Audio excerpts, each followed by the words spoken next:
Welcome to Persephone's Tavern.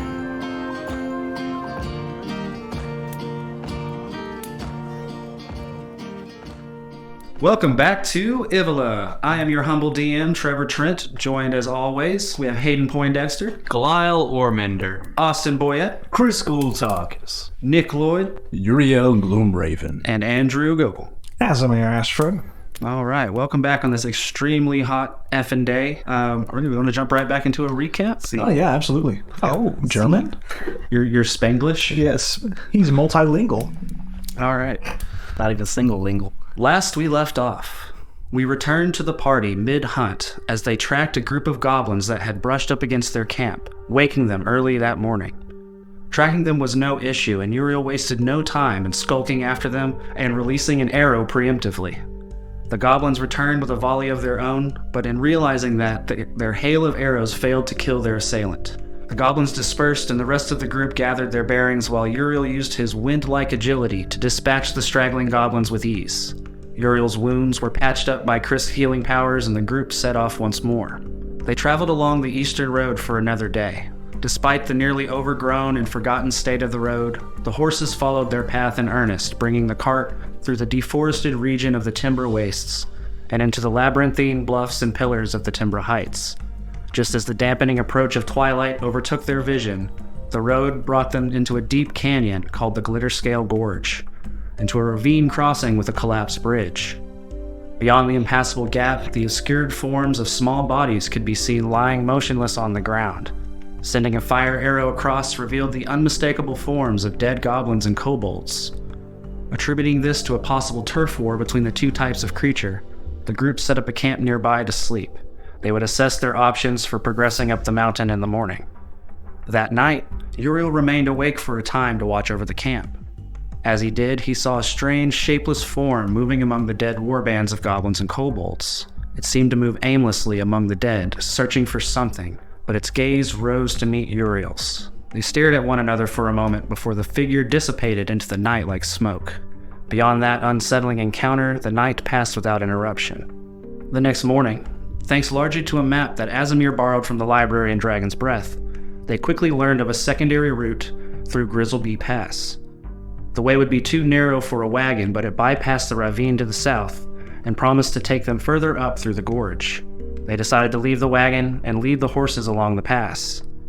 Making a day's work of traversing the treacherous rocks of their road, nightfall found them out in the cold and exposed highlands with no describable shelter in sight. They knew they were being followed by kobolds, having sighted one of the creatures earlier that day. Still, with little option, the group made camp on a bit of flat stone barely usable as a platform for a meager fire.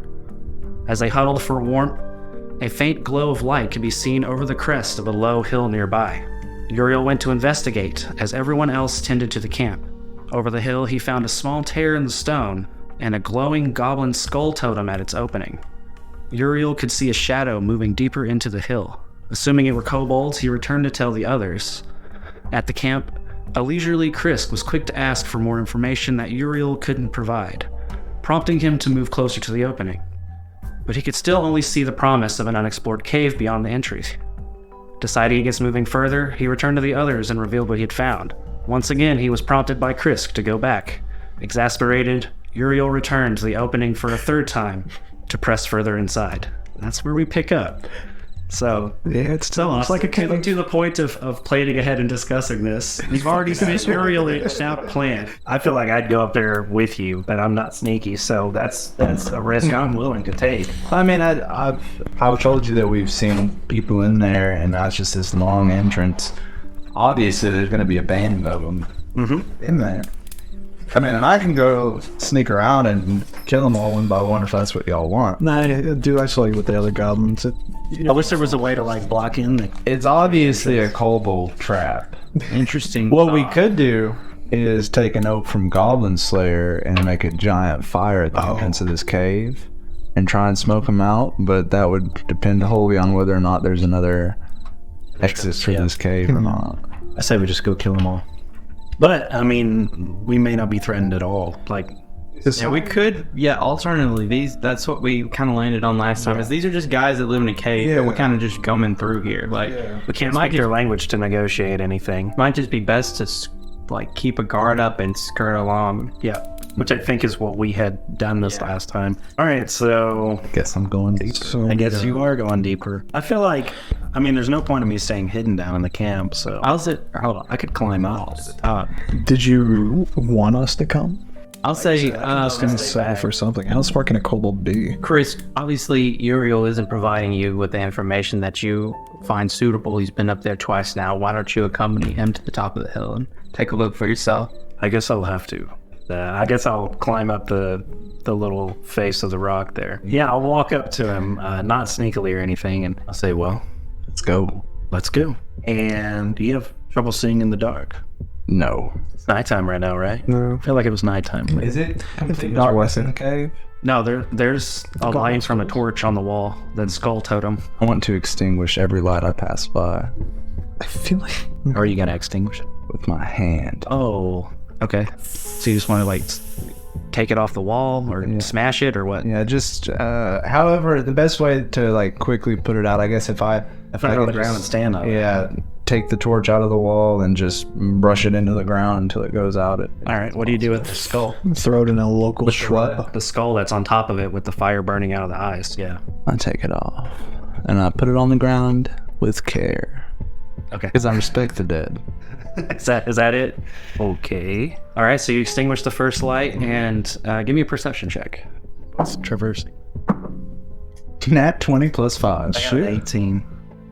All right. So, as I said before, you guys walk into this slanted sort of crack in the hill that's real narrow and small. Even a kobold would have to go kind of prone to move through it at times. So it's extremely hard to move through here. However, with your perception checks being so high, you clearly see as you stamp out this light and kind of throw the torch down, it gets real dark in here, but you see further up ahead the glow of another light. Carefully. Is it stationary? As far as you can tell, you can't see the light, you just see the glow. All right, yeah, I'll progress first. I want to stealthily move along towards the light. We're basically crawling at this point, right? Keeping an eye out, for anything traps specifically, because I'm on edge about traps with there being kobolds here. All right, give me a stealth check. I guess both of you if you're trying. Do I get any advantage for stealth in the dark? I mean, you have a cloak of elven kind. Do you? Yeah, that's a thing. It's like for noise and everything. 16. Even smell. My stealth. Okay, and what was yours? What's a 11. 11? Okay, so as you're moving through, you're having a difficult time kind of navigating this tight corridor without making sound. It's already a dance with fate to tread lightly, let alone at an angle through a tight cavern in the dark. As you climb across, you're making decent progress until you come across a large stone that really tests your ability to kind of torque around the edge of the corner. And you climb yourself over this rock and you look down and you just see where the light is peeking out and you see another skull totem that seems to be flickering in a slightly larger opening. What's beyond it, just out of sight, but just as you're kind of looking at that and you're like, yep, that's definitely another totem, you hear a loud scraping sound and the rattle of chains as Krisk's chainmail gets caught on something on the edge of the cavern and makes this loud noise. And just as that happens, you hear further up the cavern, and then nothing. Fan-fucking-tastic. Look back at Chris. Can I just groan and say, I should leave you here? Keep going. I'll progress forward. Okay, it's out of the bag now. All right, so you move forward into this little opening, and it is just that. It's maybe an extra 2 feet of space above your head, and it fans out just enough to reveal that there are 3 branching paths that this burrow goes off. Okay.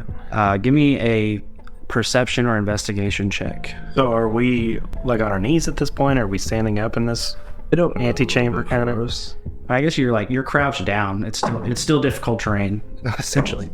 It's a 24 perception. Yeah, mine was only 4. All right, so you see that the walls of this cavern are made of pretty hard stone, but you see that there are small little crystal growths that are in the little corners and pockets of gaps in this stone. Decent sized little crystals, 1-2 inch size little stones that catch the light of this skull totem in this nice way. You notice that the skull totem, which is off to the leftmost passageway, looks to be just like the other one. It's made of some kind of goblinoid skull and is hollowed out and has a torch essentially shoved inside of it. Beyond that, the place is not very descript. It sounded like you heard something moving in the tunnel to the left, has the totem sticking off the side of it. But you don't perceive anything else. I didn't perceive anything. I rolled a 4. I'm gonna tell Chris. I think we should go to the left. It's marked by the skull, and as well, I think I heard something down. That's what we're here for. And I want to do the same thing. Same thing. Like for traps too. Looking for traps the entire time, but I'm taking down that skull totem and taking out the fire. Do we need another stealth check? Yeah. 16 stealth. 1. Oh, to submit. 1. What? just in case you could make it any worse. Yeah. It was impossible to roll any worse. Couldn't find that 0. I'm here to fuck shit up. I think Krisk is the trap. Yeah. How unfortunate. So you're moving along this corridor, which gets just as tight as the other one before. You're going up and over rocks and around tight crevices. And again, you see a healthy glow of a light further up ahead. But just as you do, you hear Chris trips over something and this loud kabang, kabang as he completely falls over. And it's like everything's kind of at an angle at this way or the other. And so as he loses his footing, he just kind of rolls and kind of gets wedged into a little spot. And it's kind of like worming his way out, just making all sorts of racket. A little bit of tomfoolery. Let's get this over with. Yes, you're trying to get us killed. Trying to kill. It's the spider cave all over again. Okay. These are my favorite episodes. Let's just continue on. Forward we press. Okay. You come out to another opening now. Once again, there are 3 options to choose from. Jesus. Was there gonna be 20 if I rolled a 20? Me option? Probably. No, that actually was just a coincidence that those 2 numbers are Are there any descript? Any skull totems on which Give me a perception. I had 20 plus 5. All right. You do see another skull totem, this time and it's on the right side hallway. Alright, same thing. I'm gonna dismantle the totem, put it out. Wait, while he's doing that, I want to grab a rock and mark on this entrance. Okay. Sorry, the one we just came out of. Either way, we're gonna see the skull totems at every entrance we came through. All right, onward. We may get lost. Yeah, we'll get lost. All right, give me another stealth check. Stealthy boy. You guys come down this new crevice. It's a 23 for me. 23. Mine was 3 times as good as last time. You'd almost be better off foregoing your stealth checks to give him the help action. Honestly, Help him move. What was it? 3. 3. 3 times as good. So once again, you go down this crevice. The most repetitive thing ever. And this time you come to a wall that goes to the left. Come around this bend, you once again see the light of a glow, and this tunnel goes quite a ways. It's a real straight shot at a kind of upgrade angle, but you see this glow coming out. And as you're moving up ahead, I guess the lack of light or what, you don't know, but Chris just bangs into something right behind you. Once again, I did that one on purpose. Another rapport. You move up even further still, and once again find yourself in a crossroads chamber. My goodness. How many of these do you think we shall encounter? Knowing their kind, I've dealt with them before. It's likely to be this way the entire way. And you do get this very much like ant colony vibe from these things. Some of these pathways are natural from general like geotectonic activity, but there's a lot of areas that look like they've helped the process a bit and made it where they can move through this mountain. A great deal of familiarity. How long have we been in here so far? 5 minutes. Okay. Maybe 10. I want to grab another rock and mark this entranceway as well. Okay. The one that we just came from? Yeah, that one. Good. Yeah. Why would I do any other one? Because you're a fool. No, it's the one we would see on the way back. Yes, I know what I'm doing. We'll see. So, There's we just have be walked one into on the way this back. little chamber that has what in it? It's just like the other. It's not identical, but another there are 3. multiple paths and a torch totem marking the Correct the right. I'll go put out the totem and tread down that path. I will follow quietly. You hope. Stealth check. All right, let's see how quietly. Oh, disadvantage. It was a 5 and then a 4. And a 17, 23 stealth. All right, so 23 you're and a once 4. again you're in full assassin mode. And what did you get, Chris? A 4. 4. Yeah, this time it's because I hit him on the head with the back. It's getting better. It's getting better. All right, so once again, you move into a meandering, tight corridor lined with carved and natural stone, glittering crystal, and following the healthy glow of another totem in a further away chamber. Once again, try as your mind to be as quiet as possible. The clamoring sound of paladin armor continues to be an echoing timbre in the background. If you would have just done this right the first time, I would have gone. I'm so sorry. I was trying to walk. You gotta make it. I did. I was trying to hold that cough but I was trying to get it all. Just say, I'm sorry. I don't want to interrupt the monologue. I think you did. That's a dialogue, but Dialogue. all right. Oh, that's what they call it. Pretty crazy. You listen to Persephone's Tavern, you learn a little something. Take that with you. Entertainment at its finest. So once again, I would like to take a rock. You're marking your path? Yep. Or a path? Back. Yes. I think the jury's out with Yuriel. No. He's not convinced. I've got to be helpful somehow. All right, one of y'all roll me another d20, just flat. You want to go for this one? Yeah, rolling so well. 4. A 4. There are 4 entrances this time. Weird coincidence. Yeah.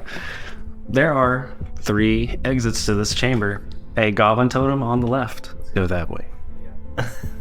I extinguished the totem. So you extinguish the totem, and immediately, without having to move through this new path, you see already the light of the next totem. As you guys move through this we'll say final corridor into this next chamber, it opens up quite more drastically than the others. But what takes you off guard as you're approaching is that at first you just seem to see the glow of another totem. You quickly realize that this chamber is so filled with crystals, like a geode, that the entire room looks like it's on fire. And you walk into this amber cascade of light and see what is essentially a stone altar, a dais of sorts upon a platform. And beyond it, you see this large wicker tapestry, a very primitive form on it. But what stands out to you most about the tapestry is that something has painted over it. Whatever figure was beneath it, its face has been replaced with this scribble of a black form with red glowing eyes. Could I try actually gave you a lot it with was that before it was altered? Yeah, give me a history check. Or I guess I can give you just a perception check if you want. Give you some generic details about it. 6. Real generic details about it. Even with a 6, we'll say this is mostly attributed to the odd lighting in here. I mean, it is still quite dim, but the form beneath this scribbling seems to be some sort of dragon. The dye on it is kind of faded to create this image, and it's in wicker, so it's already a pretty rudimentary image anyways. But you do clearly see this very dark, deep, faded red color to the depiction of this lizard. But then again, something has come and scribbled across the face of it and replaced it with this somewhat demonic-looking visage. There's nothing religious about this. It doesn't seem. Roll a religion check. Nothing directly related to the trichordate. Dragons are mythological creatures, but there have been legends and tales of them existing. The Second Age is not a time that's not without dragons. The skulls that we have been passing, what kind of creatures were those from? Goblinoid. You guys didn't spend much time investigating them, but they were small skulls with pointy teeth. Who were the beings that we saw on the cliff whenever we were coming in? They were looking down on us. You didn't see anything in full figure, but Uriel or whoever had the eye on it caught just the tip of their tail Whatever it was had a scaly tail. You know, I don't have any knowledge of this. These are kobolds. Maybe this is a place of worship. It'd be a shame. It doesn't make sense why they would have scribbled out the face, though. What would they be worshipping here? Dragon kind. There's no sense of any other living being around. Not that you've seen. Is this where it ends? Maybe we should burn it down. I want to take a good look around the crystals and try and listen, because when we came through here, I'm pretty sure I heard some kind of chattering. You heard something whenever I know you this. guys I know first. One of the 94 chambers that is in this place, yes. Oh, there's something down here. Here's the thing. If we decide to get into a battle here, it's the end of the line. We'd have to go through all of that again. Yes, but I only have to be faster than you. After all you guys been through, horses on fire. I mean, So, I want to take a good look around. Make a perception check. That is a 19 plus 5, 24. 19. So you move further ahead and kind of get a good look around. Again, this place is lined with crystals like the inside of a geode. It even has a very rounded shape to it, except the bottom of the floor is filled with rubble, or the ground rather, and there's this built-up platform. Above it you see this large tapestry. You go looking a little bit closer, and just as you get nearby, you hear just the slightest sound of wind. And you pull back the tapestry, and there's another crevice going further in. You don't see any light coming out of that crevice. Interesting. Very interesting. Maybe it's not the end of the line after all. And as you discover this, from behind you, you hear, One voice or multiple? it's, I mean, one thing says a thing. One thing says a thing. And you turn around and you see, kind of silhouetted in the darkness, the same shape that you saw last night standing across the bridge. A silhouetted black form with glowing red eyes. You see as it pulls out from its form, you see it's holding a long staff that is maybe 1.5 feet taller than it is. And you see it begins to chant something. And it begins to glow on the end of it. So I guess all I can see is me. And from behind you, Yeah, I'm invisible. pouring in from around this creature that's continuing to chant its spell, you see multiple kobolds, all wielding little spears, come funneling in and try to surround you guys at the end of the altar. Where we die? This very well could be. How many did you say? I said multiple. Okay. I heard hundreds in my head.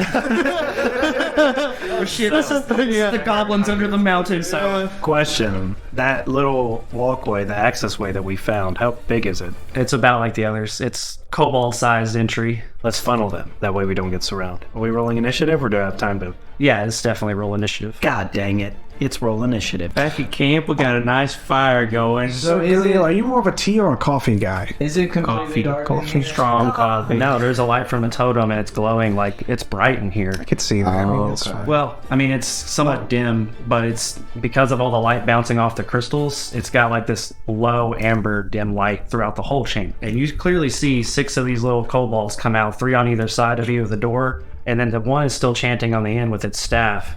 And then a larger one kind of barrels through and pushes through, and you see it stands in front of the mage one, the shaman, and fans out these long feathered wings. This was a... Another kobold. Terrible idea. There's an interesting dynamic back at base camp. It's the oldest and the youngest. Yeah. And we both have some interest in these symbols that I've got scribbled down and that he scribbled down. So You guys have gotten a pretty decent fire going and are more or less been visually surveying the surrounding areas, looking down into the heights below about a mile or so, trying to see if maybe there's some bluff nearby you guys can hide in. But what are you guys doing? yeah, so we're, like I said, I would be pulling out that scroll that I wrote the scribblings down off of the spider's back that we saw in the cave at Dragon's Breath, and then just talking, kind of having a conversation with Asimir about what happened to his book when we wrote them down, and trying to just gather insight on whether I think this is like evil or just magic, or, you know, what the origin is or what the purpose is. And we're just sort of having a conversation about that. Well, you see, magic isn't inherently good or evil. It is absolutely chaotic. It depends on whoever has the magic that determines what is it good for. I mean, you showed me the symbols, and I'm familiar with it for multiple different reasons. But it's just transmutation. This person, that spider, I have a theory that was changed by a person of a magical prowess to be like that. It wasn't necessarily like a curse or a hex. How it ended up in my book the way that it did, I have no idea. I feel like that's something almost entirely... I do disagree, though. I do think that there is good and definitely bad magic. There's magic that calls things up from the nine hells and brings them to earth, and then there's magic that heals and cures. Well, the magic that heals is just as similar as the magic that brings back the dead. I mean, how far does bad magic become good magic, or the vice versa? I would say there's a difference in bringing back the dead and bringing forth a demon. Well, of course you don't want to bring forth a demon, but Well, that's inherently bad magic, isn't it? I mean, I wouldn't say it's like bad magic, but the opening a portal, is that not evil? If it was for our game or for a good cause, would that still be evil magic? If it is to open a portal to the hells themselves? I think so. I think that's bad magic. Yeah, be as it is. I mean, agree to disagree. Okay, well, if there is no distinction, then there's no way for us to know what this is other than just transmutation. Why did it disappear in your book? Have you ever seen a spell? You have transmutation spells. Have you ever seen one disappear like that? Well, I will say this is a rather strange book, I will admit. I simply just think it wasn't necessarily the sigils themselves that, like I said, happened to happen. Then again, it was a transmutation circle. It could have been like, it's a circle of transmute to a different page. I don't know. I have to look at the sigils a little bit more carefully. I'm still practicing the magic arts and things, but we'll figure it out as we go. I'll look at them. I'll decipher. I think we have some time now. Let's look over those sigils and see if we can discern anything. Do you guys like to make an Arcana check or religion check? I think No, I'm definitely doing Arcana. and I'll do religion.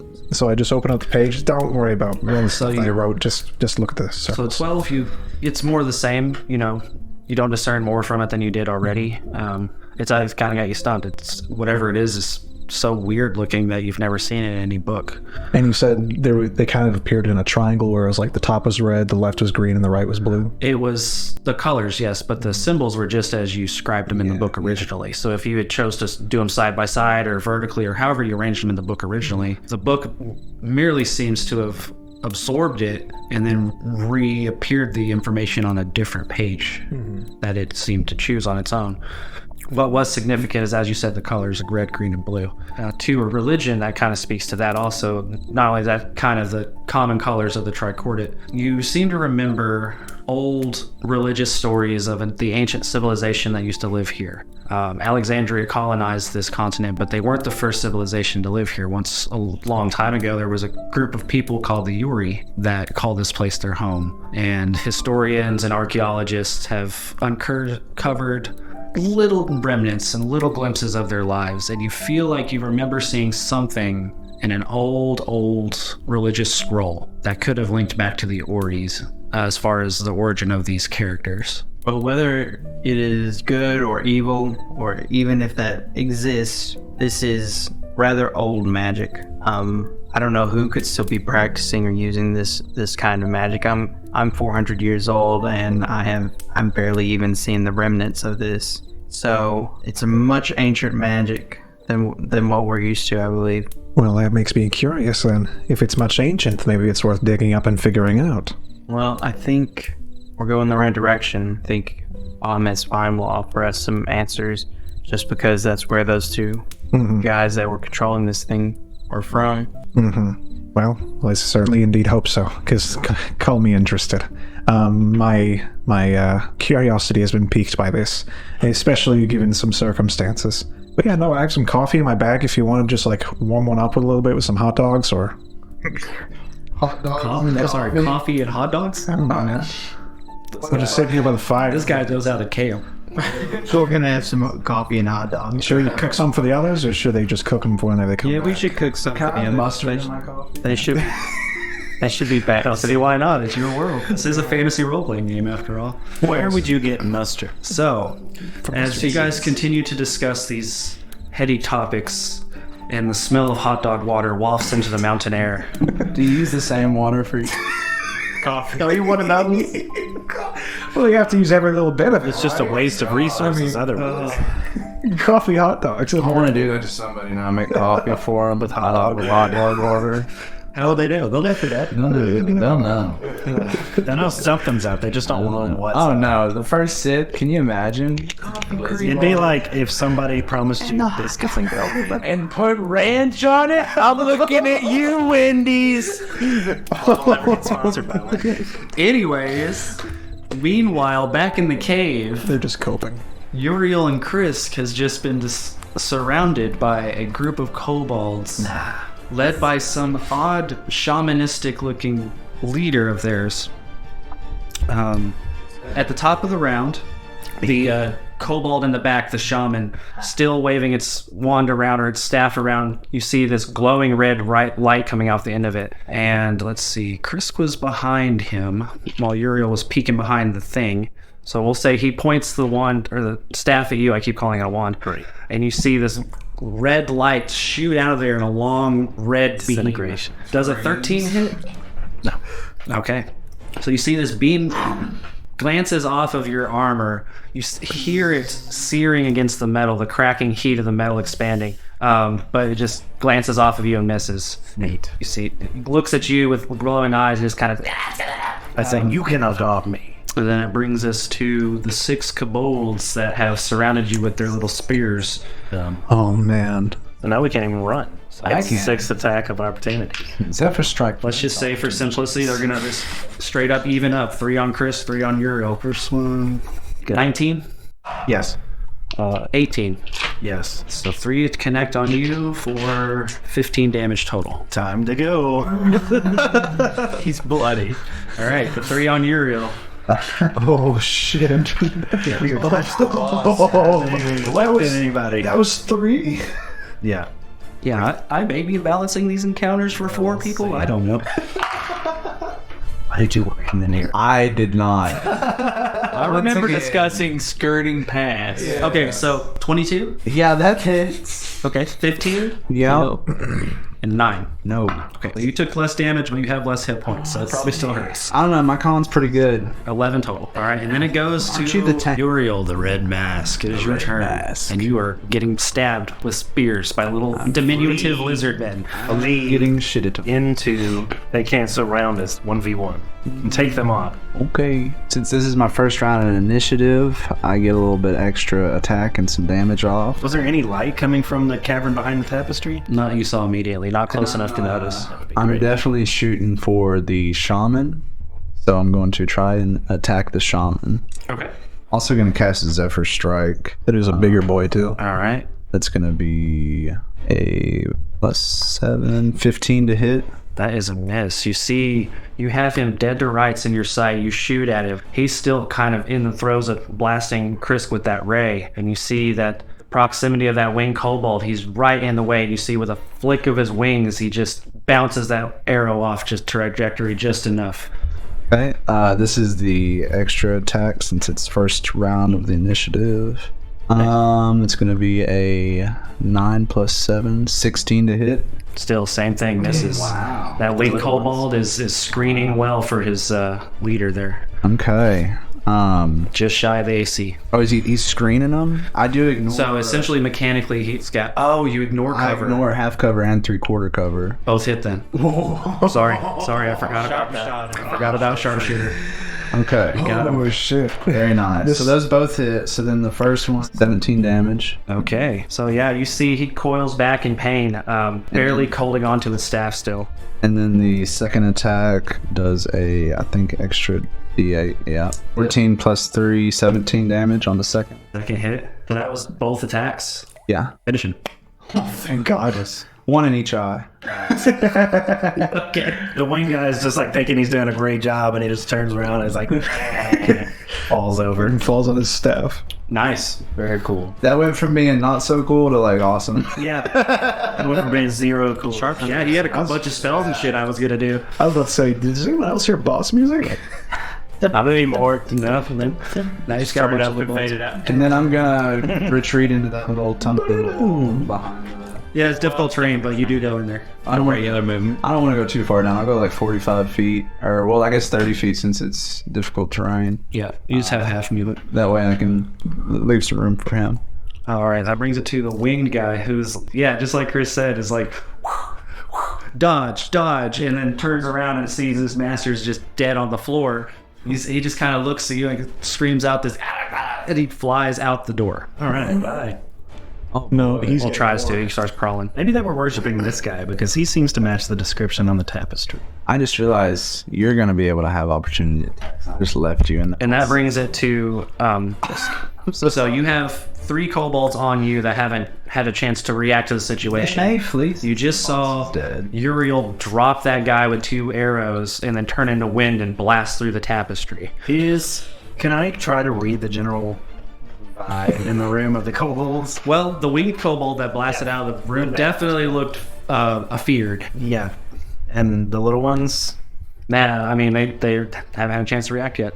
Okay. They're still currently trying to stab you with spears. Then I will disengage Okay. and I will cast Shield of Faith on myself Okay. as a bonus action. And Plus 2 AC. and I will get as close as I can to Yuriel. Did I make it to the entranceway of that? Oh yeah, you were 10 feet away from Uriel. Oh, okay, yeah, cool. Good. Then I want to just turn around and prepare my weapon for thrust attacks whenever they come. All right, so you guys run into this cavern. That's basically a cavern, this crevice behind the tapestry, and squeeze through as far as you can go. And you hear the kobolds you left behind in there chittering with each other. They're going back and forth for a second, and then you hear the voices start to dissipate. I bet that wing guy's gonna come to y'all. That's what I was just thinking. Well, how large ready for kill them? these guys? They're running away from us. It seems like they're going the opposite direction. Oh, we gonna kill them. So it's back to you guys. Nick, you're at the top. All right, I'm gonna squeeze back through. Past me? Are Yeah, they going after him? yeah. Okay, you go back in there. Unless you want to go figure out what's behind this hole. We might as well. I mean, we could kill them on our way out. Maybe they fear us now to where they go and hide. You're not scared of them ambushing our friends? No. No. It's completely dark as you guys continue. So Uriel, you leading the way down this corridor. You guys squeeze your way down. Give me a perception check. Yeah, I am invisible. Perception's 14. 15. 15. You both more or less feel this at the same time as you guys go for what seems a while. The path takes a couple of twists and turns, but you definitely feel like you're traveling much further and have not seen any weird corridor or chamber with more exits or totems or anything like that. It's just a long, singular path that ropes around through the hill. And as you guys are going, you suddenly both feel this wash of cold air come over you. Can I? It feels refreshing. Oh. I guess we should continue onward, but maybe a little more cautiously. There's been a change in the air.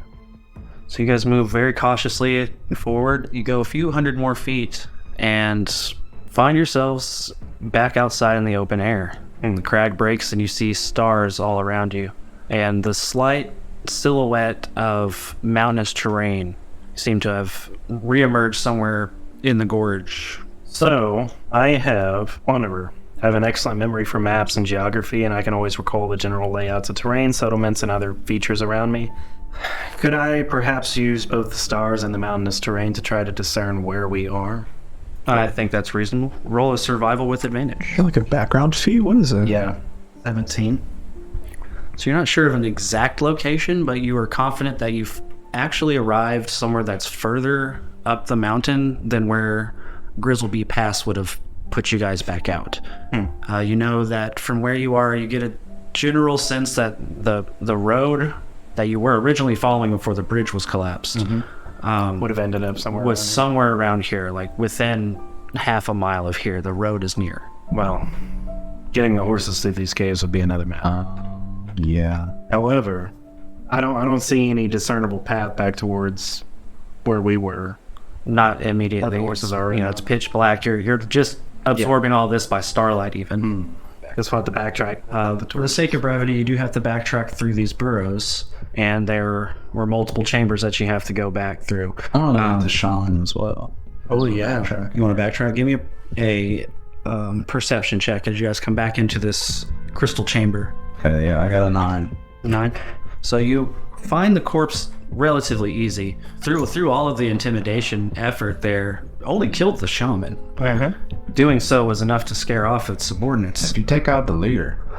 But you see that as you're going back over the body, they seem to have taken the staff with them and left everything else. Which is? He's got a dagger. These are just kobolds. They don't have much. But you see he's carrying a component pouch on him as well.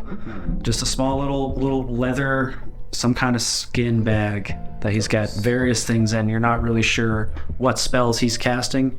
You saw him cast a ray spell at Krisk, but you don't know what else he was capable of. You just assume that this bag contains the things he needed to cast his spells. He's not capable of anything now. Exactly, he is dead. Pocket that and say, let's make it useful. You see your 2 arrow shafts sticking out of his... One of our companions. No, out of his face. One in each eye.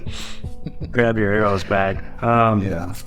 Now, for backdropping through, give me a survival check with advantage, Chris, as you're trying to find your markings through all the labyrinthine tunnels. That's horrendous. It's not that... that die. Come on, it can't be that bad. I rolled a 1 and a 4.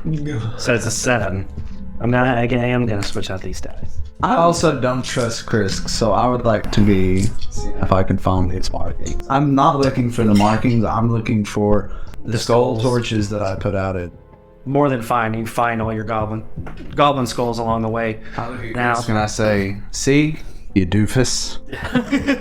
now for the stragglers. Jesus. Each of you go ahead and give me 2 d20 rolls apiece. Krisk and Yuriael. Oh. As you guys are working your way back through the 4 chambers that you guys left your markers. I got 18 and a 2. 20. And a 9. So, as you guys move back through, you find yourself back in the first little crossroads. And as you do, you see some of your kobolds going down one of the other side passages as you enter. I want to nail it with a javelin. You can try if you want to roll initiative on it. Yeah, also. As usual, the red mask goes first. The red mask shall finish him. So since it's the first round of initiative, I get 2 attacks. He has a clear line of sight to it. Mm-hmm. Like it's back to you, so you have advantage on him. That is 18 for the first attack, and then this is for the second attack. Okay. Yep, 2 hits. That one, he's dead. Two arrows in the back, in such quick succession, he doesn't even register. He's dead before the second one hits him. You see you guys come in the room, he's got a spear, he sees you, and he goes down a hallway, and then he falls down. I want to run up and check and see if he has the staff by chance. Okay.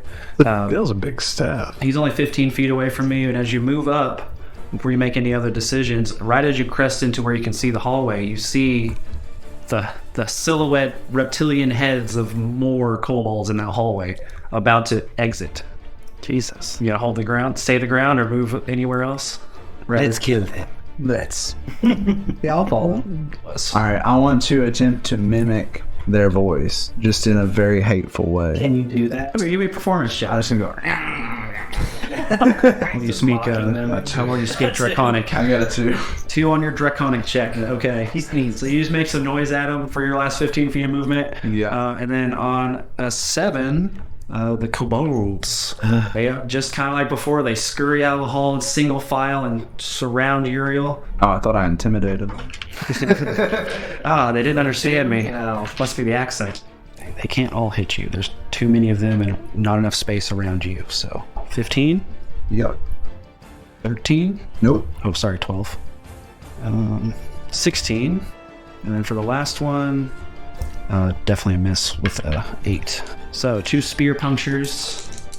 Then the other 3, Chris, come out and don't surround Yuriael, but kind of create a They're more attack. than last time? There's just as many figures, but they're all just low-level kobolds. Take 9 damage as 2 of them stab into you, and then you see the 3 of them come across.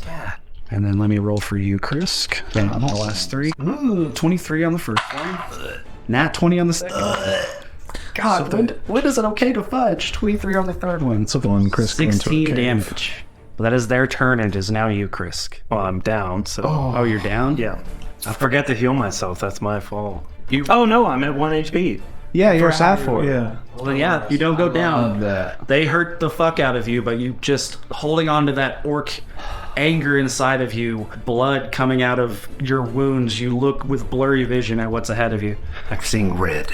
So, it's your turn. I'll use my lay on hands feat and restore 15 HP. Yeah, okay.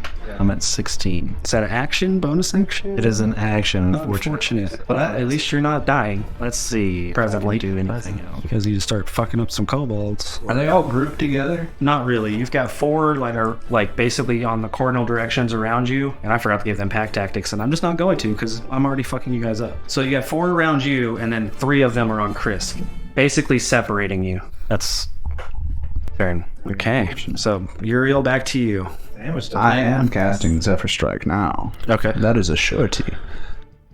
All right, 17 to hit. That's a hit. And I'm going to be shooting at one of the ones that are on Krisk. Okay. And then running 60 feet towards the correct hallway. You're just gonna run? Yeah. Okay. Zephyr Strike. Zephyr Strike. Oh yeah, no opportunity attacks. Smart. 2d8 Yeah. with the Zephyr. Roll with it.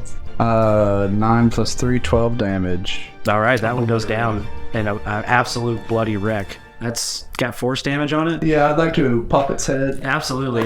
He's at the perfect diminutive head popping height. Like you just line up your arrow sideways and he's looking at Krisk with a spear in his belly. So you just right through the back of the head, just scales go everywhere. Once again, I'm just going to go. No performance check needed. That's what they heard. Oh my god. But at any rate, I think it'll suffice to just attack you guys with more kobolds. Let's see. On the 7.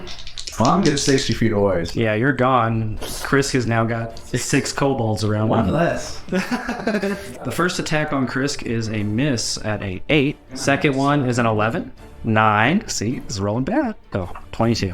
That one hit. So I'm only get 1 hit this time. Dipping and dodging for 5 damage. Now the other 2, not really having a target, they're going to move towards the entrance that Yuriel just dipped down. And you see one of them chucks a spear at Yuriel with disadvantage for 12. Nope. All right, so he misses with the spear. You hear clack kind of at your feet. And then the other one stands right at the entrance. So basically there's 2 kobolds between you and Yuriel now. He's kind of blocking off your escape. But that said, it's back to you on a 4. You've got the 4 around you and then the 2 blocking your exit. I will attack one of the ones that is between Yuriel and I. Betwixt. 11. 11 to hit. Just misses. You see, you swing down with your greatsword, I'm assuming? Mm-hmm. And he just parries out of the way, being real small. He sees this big, wide movement with your sword and dips under it real nimbly. I pout. Yuriel, back to you. You see some of the kobolds are trying to head off his escape. He's still surrounded, flailing wildly at the kobolds. I'm going to shoot one that is close to Krisk. All right, you have advantage because they can't see you. That's going to be a 19 to hit. Definitely hits. And since it's a Zephyr Strike, 15. More than enough. You take down another one. Single shot. His head explodes. Can I shoot the one that Krisk was trying to hit and make it look like where his sword missed, it actually hit? Don't pity me. Yeah. I don't need your charity. I mean, you can try. It's 2 different weapons entirely. One's piercing damage with magic, and another one is. But essentially, what happens is where you tried to slice, Like an anime. he just explodes in half from that point. You're just walking. You're like, you got him, Chris. Good one. Just leave me here. These are my favorite episodes. I go as far as I can again, away from it. Okay. Bye-bye, Chris. Goodbye.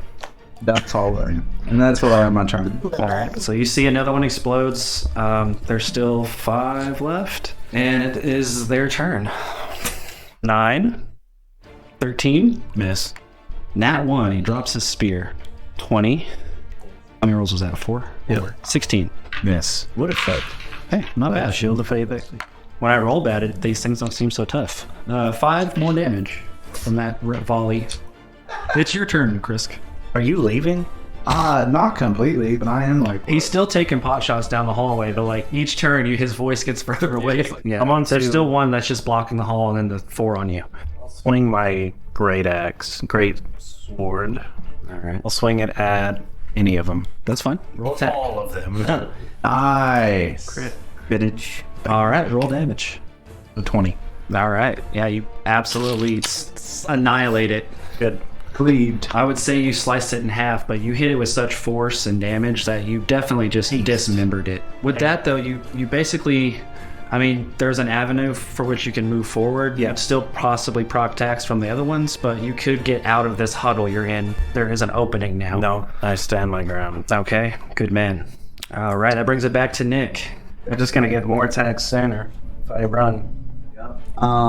Is the one chasing me down the hallway? How far away is it? He's not. He's literally just trying to make sure that Chris doesn't leave. They thought you were leaving until you sniped one of them. Oh, I see. Well, I'm gonna shoot another one that's right. Okay. Advantage still because unviz. Yeah. Perfect. Yeah, none of them are taking time to try to find you, so. So that's gonna be 15 to hit. That hits. 8 damage. All right, that one goes down. I feel like Chris would be finding all of this very troubling. Yeah. That he seems like such a weakling in combat. And this time I'm gonna go forward, and I'm gonna stay about 10 feet away from the one guarding the entrance. So at this point, the last 3 rush on you and try to finish you off. This is turning into more of a battle than they anticipated. 23 on the first one, 6 on the second one, 20 on the third one. It's for 10 more damage. Down. Goes down. For real this time. Ooh. Okay, Uh-oh. that was the kobold's turn. Krisk, it is you. Give me a death save. Oh no. Natural 20. Fail. First fail. So Yuriael, you hear the battle cries of Chris ringing out as he's continuing to fight, and then suddenly they're stifled as you hear the familiar timbre of his noisy chainmail hit the dirt. Sound you're all too familiar with. All too familiar with at this point. Yeah. I just shake my head. All right, it's back to you. Continuing with the Zephyr Strike, I'm just gonna take another one of them out. One of the ones that just landed the felling blow. And you still have advantage. Correct. For reminding me. It's gonna be definitely a hit. A 23. Oh yeah, damage. 10 plus 3, 13 damage. All right, you take down another one. Body count rises. Are you gonna stay where you are? No. At this point, all the remaining ones are on him, so it's just a clear path. There's 2 left now that you killed one. 2 left. Yeah, no, I'm just gonna stay right here so I can take them out. Invisible. Okay. All right, kobolds. So the other 2, knowing that they're being attacked from the shadows, are going to turn and look and try to see you. They have their spears up and they're just looking into the dark. And kind of with little other option, they move out to the side. You see one goes out of your sight to the left and one goes out of your sight to the right. Okay. And then that is their turn. Alright, I'm going to go into the room, and once I see one, shoot it, and then dart out through the other side. All right, so as you walk in the room, 2 spears go flying towards your head. So that's a 10 on the first, and then a 13. Both miss, and then you can make your attack on the one you choose. And they're like standing, basically like where you're standing in your hallway, that's where they are on the 2 opposite hallways. I see. Well, I'm going to continue past them before I shoot, since I'm shooting with my bow. And I'm doing my Zephyr Strike. Shoot at the one that just tried to hit me. All right. So 16 plus 7 is That's a hit. definitely gonna hit. All right, 7 plus 3, 9 damage. 9 damage. Kill Or it. no, I'm sorry, 10 damage. Yep, it's dead. So there's just 1 left. Krisk, I forgot to make you make your second save. We skipped to Yuriael. That's fine. Should have used that one he handed you. Who fails? Oh, your boy is bleeding out over there. Not good. How many are left? 1 though. Yeah. And 1. Potentially 1 shot left. So He does on the kobold's turn, it flees. Seeing that it is the sole survivor and what has been an arduous and eventual massacre, it turns and flees, hissing at you vehemently as it disappears into the dark. It's a Krisk.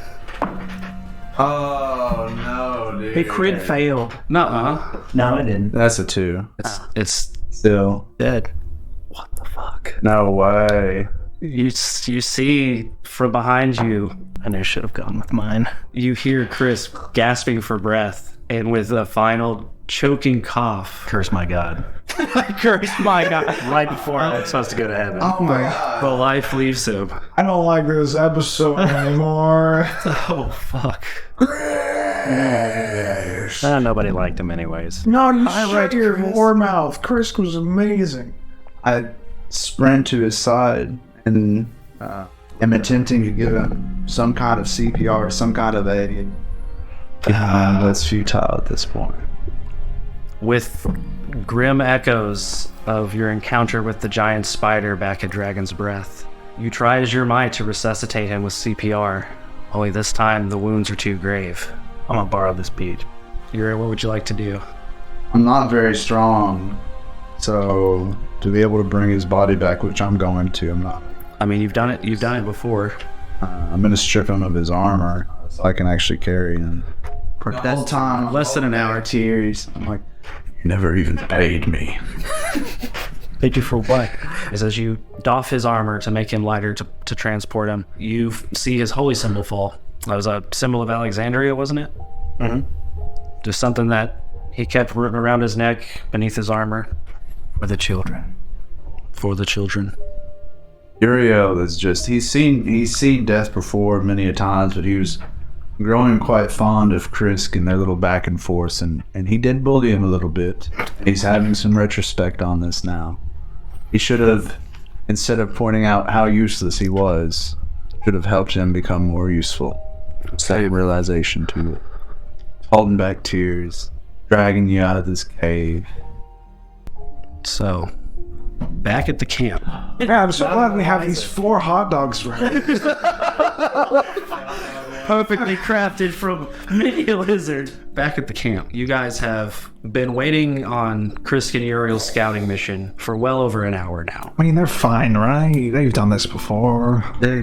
Yeah, I'm sure they're just killing dozens of enemies. They're kobolds, and it's in a tight cave. They can follow them through, right? They just did that to the goblins. Yeah, Should be easy, fine. easy. As some time passes and you reassure yourselves, you hear the sound of shuffling, weary feet cresting the hill.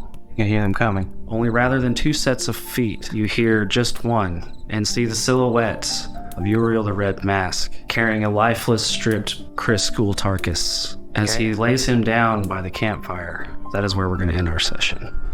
There were so many. Cursed. Well. Now this is a dark fucking... So this is our Rosebud. All right, fear not. Austin will be back with a new character, or we will talk about something. Wow, what an upturn. Yeah, wasn't expecting death Wow. in that kobold cave. Should have learned my lesson in the spider cavern. To be honest, though, it's kind of cool we have a player death in the first 10 episodes. Yeah, but It shows we're real. yeah, death is real. It happens. It's not a game without death. This is not our first death in our campaigns. It's the first. You're Just gonna swallow it. Move on. And those that have played with me for a while know that I am a bloodthirsty DM. Yes. That will take a life occasionally. I gotta say, I didn't expect it to be the kobolds that got you. Yeah, no. But, so lame. all right. Such a lame way to die. Well, thanks everybody so much for listening. If you like what we do, leave us a review. It really helps us out. And join us next time. For Krisk. Please leave a comment for Krisk. Whatever you would say at his funeral, F's in the chat. let us know.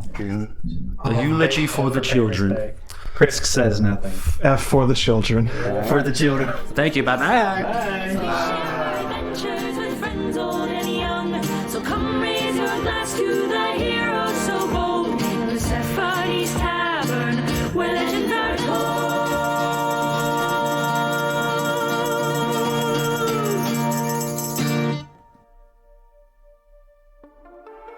Yeah, it's the end of the show, which means it's time to take a look at our bounty board.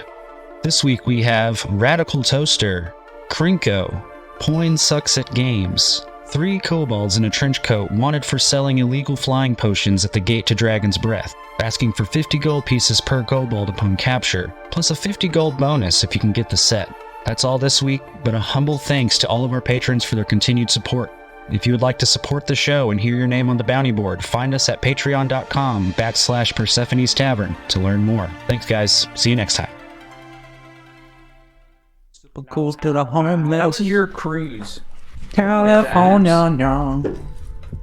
Yeah, you're going on one and you haven't even asked me anything about it. Well, we were skipped like 2 weeks after you. That's true. My favorite part about the cruise was the boat. What was it? Isn't that just what the cruise now is? is Royal International Caribbean. Royal Caribbean. Oh yeah. It's been around for a long time. Royal Caribbean. It's the blue banner one. Where did you go? Not the red carnival. We went to Nassau, Bahamas, and then we went to a private island that's called Coco Cay in the Bahamas. And to be honest, Nassau sucked. Like, it was so fucking hot. It's not even funny. Like, I would walk like a quarter of a mile and be completely drenched in sweat. Can't escape the sun. Like, literally had to walk 40 minutes to get to a beach. Yeah. And then on an island in the I told you to be like, you're Higher times too. Anyways, we had to go into a Dairy Queen before we even got there. There's like a little yeah. I was like, can I just have water? I went to South Texas camping one time, and I was there for 3 days. And one time I just went to a Chipotle and I just sat in there for like 3 hours. And I was like, I'm not going back to the campsite. I cool my phone. Yeah, fuck you. I'm file the sweet tea you have. There's a ways I stay in civilization. I live here now. Yeah. And that's the hard to go through like a straw market, which was literally just like, it was almost like a warehouse with like a bunch of different entrances and exits. There was like this much walking room in each aisle, and everything was just packed with shit. And some dudes in the middle playing drums. Oh, they'll like hassle you. They're like, come look at my stuff. They'll like walk away from their stall. Not really. It's like campy tourist shit. Do you get to go on your own? Can you go to your bars on your own? Statues. Yeah, you can do whatever on your own. So like during the day, you can just go to the bars and shit. What about at night? But it was all only- bars at night. There on the cruise? on the mainland. No, there's no at night on the. There's no at no. So like basically, we landed in Nassau at like It's when the freaks, you know. 9 o'clock. At like 9 o'clock in the morning, and we were leaving at like 4. So we didn't wake up and get out until like 11. No. Them did a shark one. It probably would have been pretty fun. Someone with shark. There was one where you could swim Go with run into pigs. some real pirates. Go get your hand chopped off in the jungle We've somewhere. been chastising him because it was $250 Yeah. per person. Yeah. So he paid $500 to go. That's Prohibited absurd. zero to swimming in pigs. I can swim pigs in Arkansas. They're around. They're around. Find a pool. Just go outside. You can smell it, right? Yeah, I hate pigs. But to be perfectly honest, like if I could have done the whole trip just on the cruise ship, I would have been perfect. That's Yeah. And I mean, the cruise ship was so fucking nice, every part of it, that I didn't want to leave the cruise ship. Like literally, if Elliot would have let me stay on there, I would have just done it. You can eat anytime you want. Like there was a pizza place, which it was kind of shitty because like they had 3 pizzas at any one time, but they always kept it stocked. But you could go till like 4 o'clock in the morning and go get pizzas. You can get drinks at almost any place you go to. Get the drink package. I did. Because we spent probably about $20 more than if we had on the drink. I got a full motherfucking drink package, concierge class. Nice. Deck. Yeah, that'd be nice. I've been paying on this bitch for like 6 months now. And if you think He's you got have the enough noted sunglasses the whole time. I'm gonna be straight chilling. This is a straight relaxation. I told him I ain't hiking nowhere. Ultimate self-care. I feel like at the next cruise, I want to go to one where children aren't allowed because That's why we're going I in feel like October. 40% of the Everybody's gonna be in people. class. Yeah, 40% of the people I saw had children. But it's weird because you will see some people like 12 times a day. Like everywhere you go, like there's a fucking person again. Like We're there coming was back. 4,000 people on the ship. We'll be Everybody's everybody's kind of coming to have the same But then experience. there were people I only saw once, and I'm like, I want to see that person again. We're coming back to port. Like the day we come back to Miami is Halloween, and I don't really. I was waiting. There's some Halloween shit going on the Probably cruise. some gunshots and See some crazy shit shoot us up Well, they here. had different themed days. Like I didn't know about this, but apparently they sent us emails. Like on the first day, you're supposed to wear like casual wear. Second day was supposed to be The second day was. The second day was like a complete Hawaiian and wear, shorts. like ties. and yeah, shit. when we Like do people were that. walking around. Oh, it's like you guys all paid money and you have to dress up. Yeah. You know you can not do that. I plan on blowing out. Try these Walmart swim shorts, brother. It was a great time. It was a great time. I'll tell you more. We're gonna about be, it off air. yeah, we're gonna be causing chaos. They're gonna have us out at sea. They can't do anything about it. It's the implication. It's the implication. I will say the first night, like when the cruise ship actually started moving, it was very unsettling because Oh yeah, no. we were laying in bed and it was like, I think we were 2 hours behind, so we had to haul a little bit of ass, and I was like just laying there in my bed, rocking back and forth, and I was like, how am I going to get used to this? But he did after like an hour. And then wait until you like get back on solid land. Yeah, well, I was about to say, especially when you're moving around on the cruise ship, you don't notice at all that it's moving, at all. It's only whenever you're like laying horizontal and they're really hauling ass, but You wonder where Captain Jack Sparrow ever walked like he did. No, that man's on a ship 24/7. ready for the move. Sea of Thieves, you could also sponsor us. Dude, Sea of Thieves, please sponsor us. I love you. The game still exists.